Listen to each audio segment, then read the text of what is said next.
Hello, beautiful souls. Welcome back to my channel. If you are new here, my name is Sabine. I'm a transpersonal regression therapist and multidimensional healer. I help people work through psychological, emotional, energetic, and subconscious blockages so they can reconnect with themselves, their body, their truth, and their power. We are going today to speak about vaginismus. And before we go deeper, if you are experiencing vaginismus, you are not broken. You are not damaged. You are not failing as a woman. Your body is not betraying you.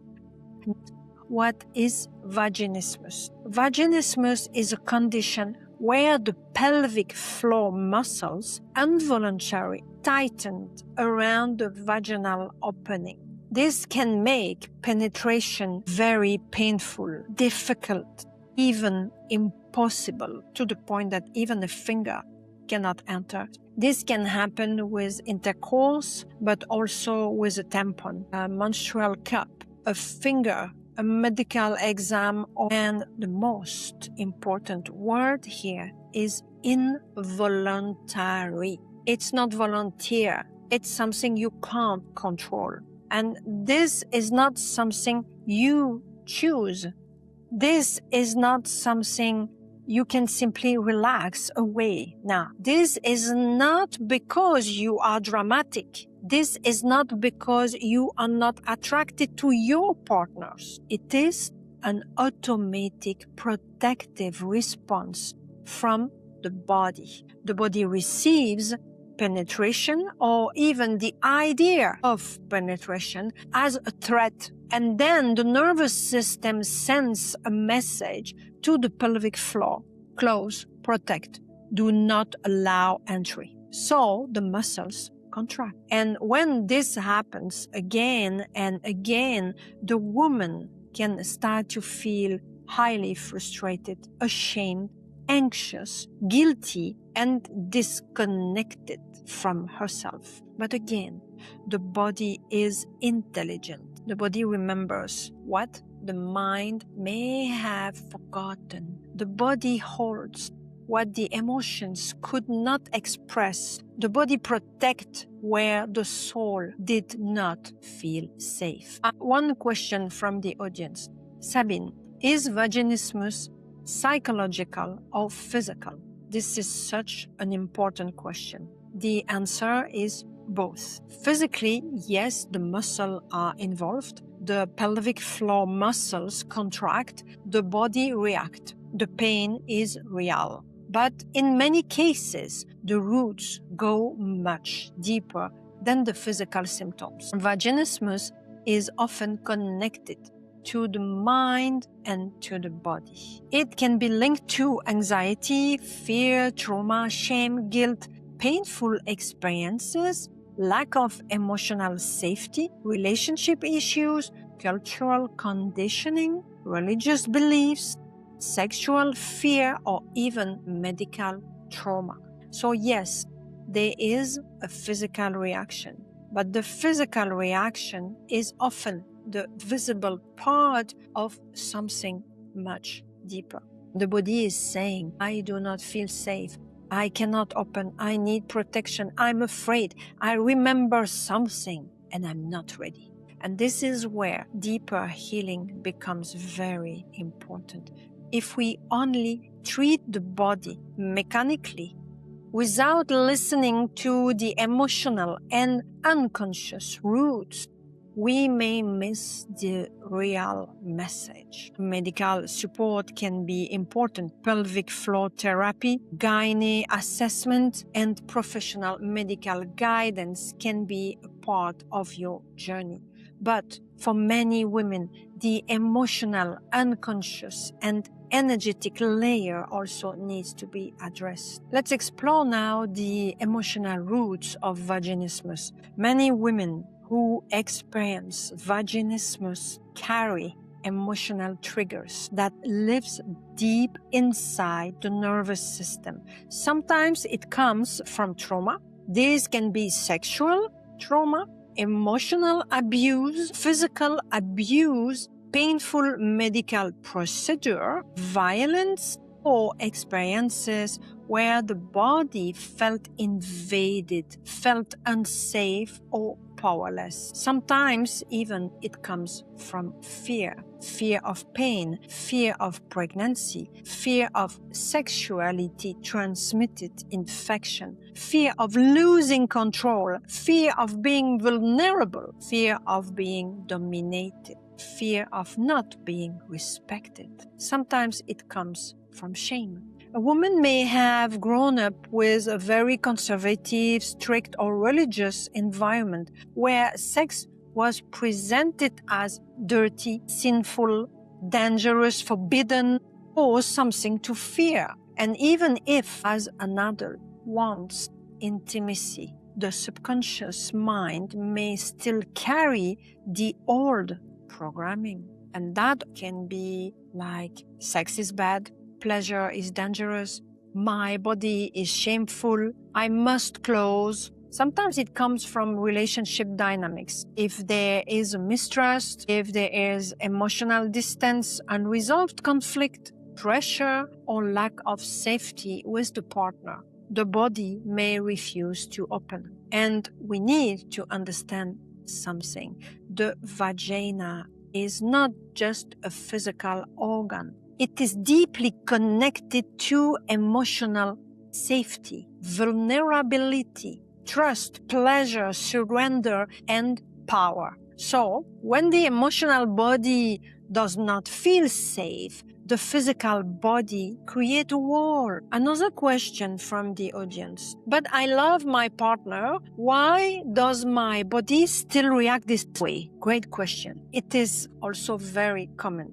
You can love your partner and still have vaginismus. You can desire intimacy and still have vaginismus. You can be attracted to someone and still have a protective body response, because this is not always about the present moment only. Sometimes the body is reacting to an old memory, an old fear, an old belief, an old wound, or an old survival pattern. Your conscious mind may say, I want this, but the unconscious body may say, no, this is not safe. And when the subconscious body says no, the body usually wins. This is why forcing, pushing, blaming does not work. The path is not to fight the body. The path is to build trust with the body, to slowly teach the nervous system. We are safe now. We are allowed to feel. We are allowed to choose. We are allowed to say no. And when we say yes, it is because we truly feel safe. Know that vaginismus is not a failure. Many women feel they have failed. Failed as a woman, failed as a partner, failed sexuality, failed emotionally. This is not true. Vaginismus is not a failure. It is a protective mechanism. It can be very painful. It can be frustrating. Yes, it can affect relationship.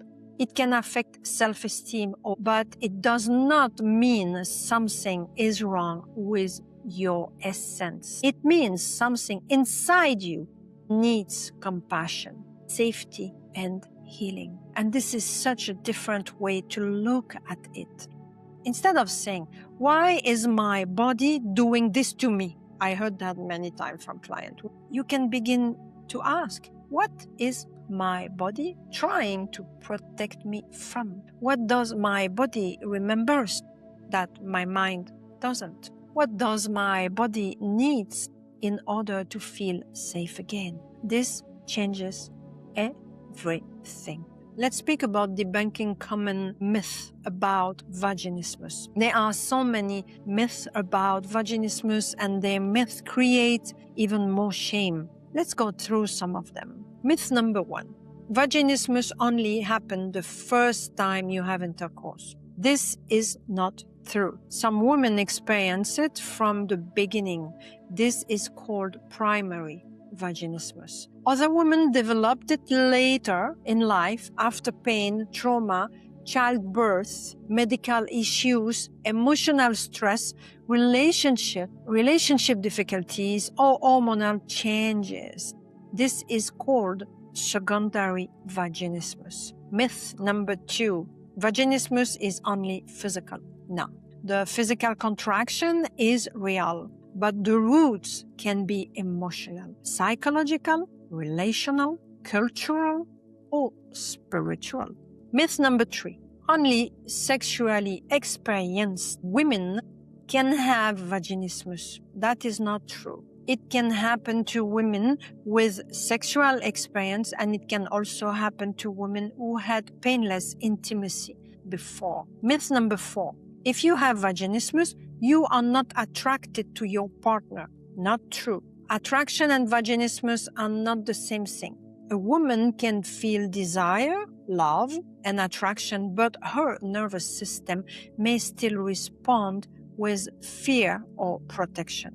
Myth number 5, you just need to relax. This one is very damaging because vaginismus is not simply tension. It is involuntary nervous system response. Telling a woman to just relax often makes her feel more ashamed and more pressured.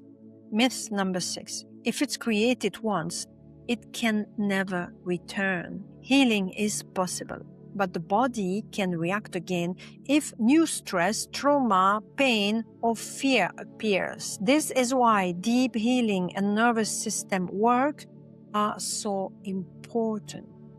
Now I want to bring another layer from a holistic and spiritual perspective. Vaginismus can be seen as a sacred boundary line drawn by the body. When the spirit, the mind, the emotional body, or the nervous system feels unsafe, the physical body creates a literal wall because the body is saying, this space is sacred. You cannot enter until I feel safe. In somatic and energy healing traditions, vaginismus is not always seen as a malfunction. It can be seen as an intelligent, protective response, a sign that something deeper needs to be heard. Let's talk about the root chakra and vaginismus, safety and survival.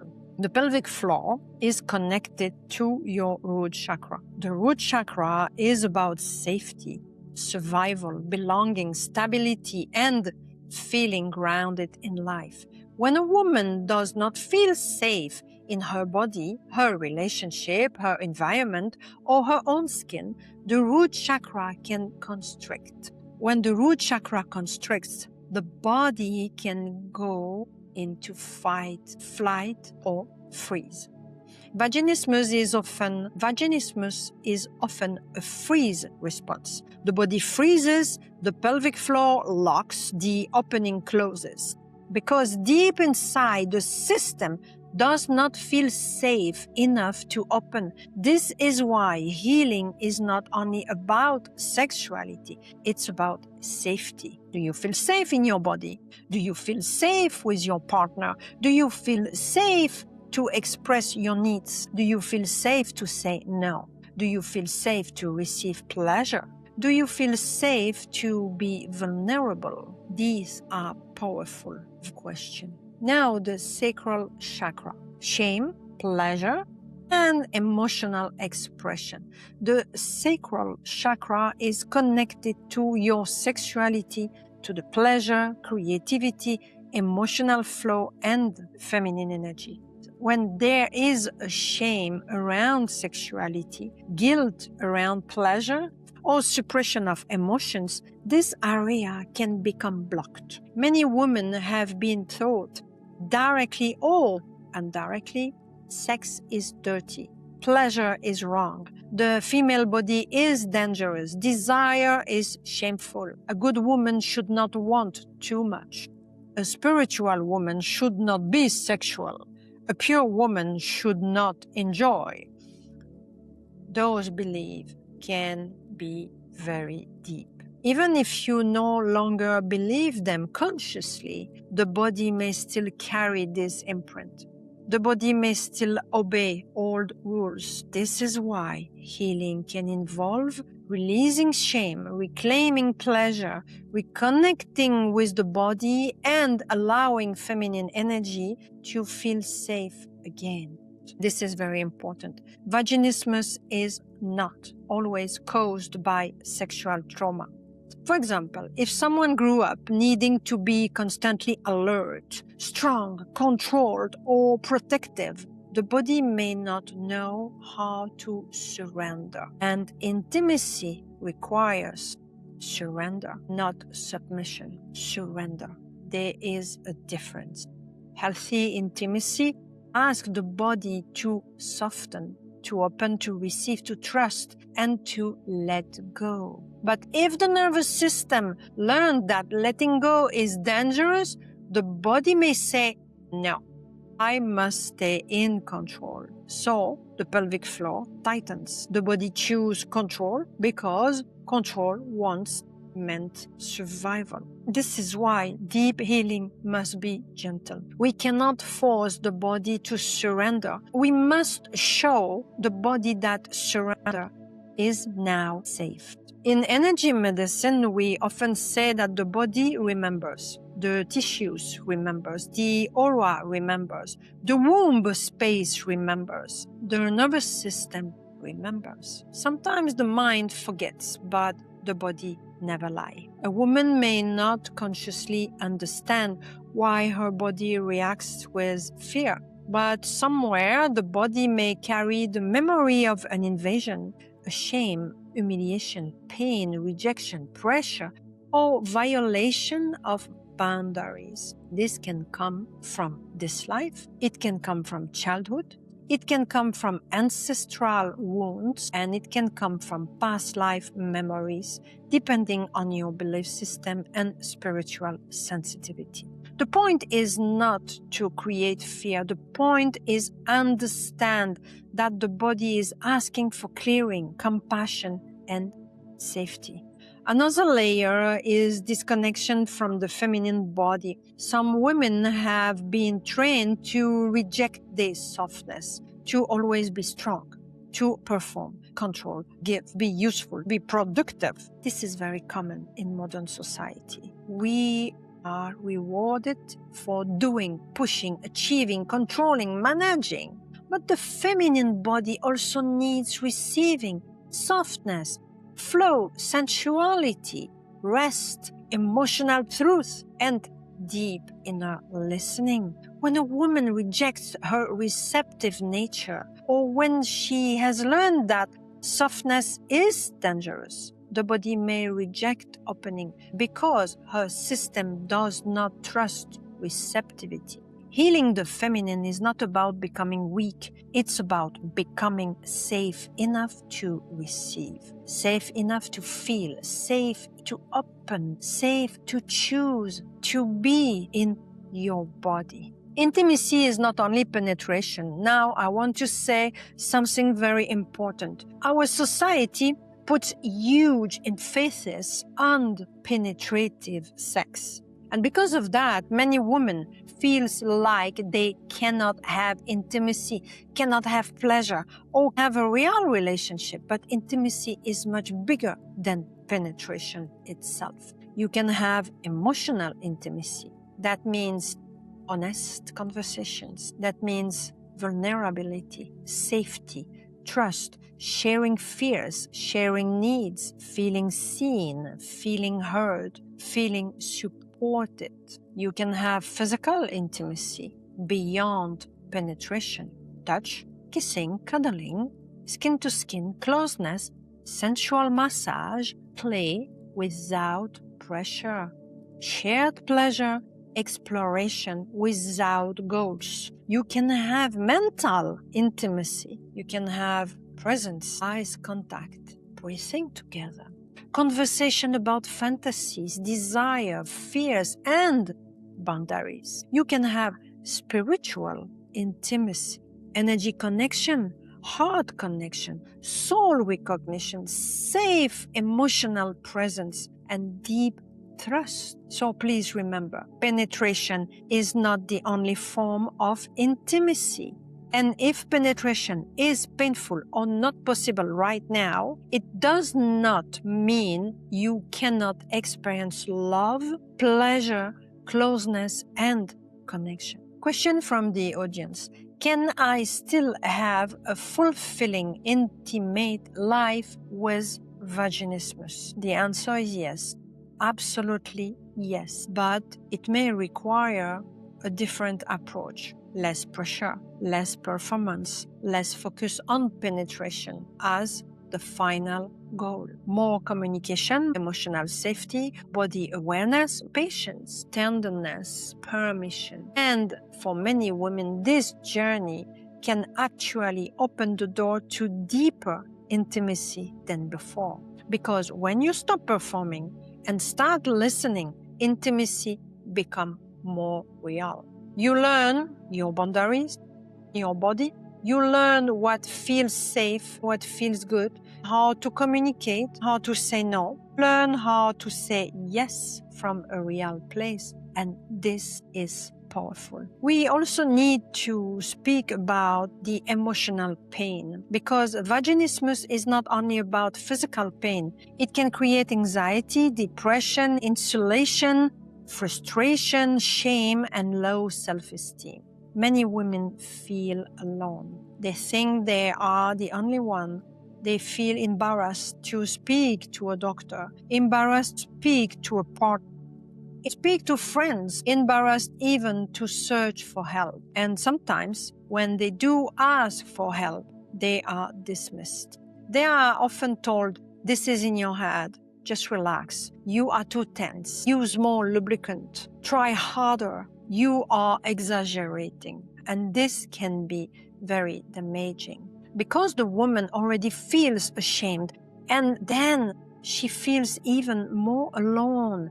This is why compassionate support is essential. Vaginismus needs to be approached with respect, not judgment, with patience, not pressure, with deep listening, not force. Healing is about retraining the nervous system. It no longer associates penetration, intimacy, or receiving with danger. And this takes time, but is possible. Healing vaginismus is about moving from force to flow. It is about rewriting the contract you have with your body. Instead of "my body is blocking me," you begin to say, "my body is protecting me, and I'm ready to understand why." Instead of "I hate my body," you begin to say, "my body needs love, safety, and patience." Instead of "I must open," you begin to say, "I choose when, how, and with whom I open." This is a big shift. Sometimes the body keeps saying no because in the past, the woman's no was ignored. So the healing means giving the body back its authority. Now I want to share how I work with this in my own practice. As a transpersonal regression therapist and multidimensional healer, I help clients to explore the deeper root of emotional and energetic blockages. With vaginismus, the question is not only what is happening physically. The deeper questions are, where did the fear begin? Where did the body learn to close? What does the body remember? What belief is still active in the subconscious mind? What shame is stored there? What trauma is unresolved? What boundary was violated? What part of the woman does not feel safe? What energy is still held in the pelvic space? What needs to be released? What needs to be reclaimed? Transpersonal regression therapy can help access subconscious memories, emotional imprint, body memories, ancestral patterns, or deeper soul experiences that may still influence the body today. And I want to say this with honesty. I know this issue very well. Not only because I have worked with clients on this type of deep healing, I have personally overcame this myself. So when I speak about it, I understand the shame, the frustration, the fear, the feeling of being trapped in your own body. And also know that healing is possible. I have seen beautiful transformations with clients when the deeper roots are addressed with compassion, safety, and the right support. If you are a partner listening to this video, please understand this. Vaginismus is not rejection. It is not necessarily about you. It does not mean your partner does not love you. It does not mean she doesn't desire you. It doesn't mean she is trying to punish you. It doesn't mean her body does not feel safe enough yet. Your role is not to pressure. Your role is to create safety, to listen, be patient, do not rush. Do not make her feel guilty. Do not reduce intimacy to penetration. Do not take her pain personally and ask her, what feels safe for you? What do you need from me? What should we stop doing? What can we explore without pressure? How can I support you? A woman's body opens in safety, not in pressure. To the women experiencing vaginismus, if this is your story, I want to speak directly to you. You are not broken. Your body is not your enemy. Your body is intelligent. It protected you when you did not know how to protect yourself. It created a wall because something inside didn't feel safe. But now you can begin a new relationship with your body. You can stop fighting it. You can listen. You can ask, what do you need? What are you afraid of? What are you still holding? What do we need to release? How can I make you feel safe again? Healing doesn't happen through violence against yourself. Healing happens through love, trust, patience, and deep inner work. And yes, you can reclaim your body, your pleasure, your feminine energy. You can reclaim your voice, your right to say no, your right to say yes. You can reclaim your intimacy from a place of safety and choice. So, I hope this video helped you understand vaginismus in a different way. As a message from the body, a protective response, a call for deeper healing. You do not have to go through this alone. If you feel called to work with me, I'm available for private sessions. You can visit my website and book a session with me directly. If you have been feeling that something deeper is calling you, this is your confirmation. Much love. Bye.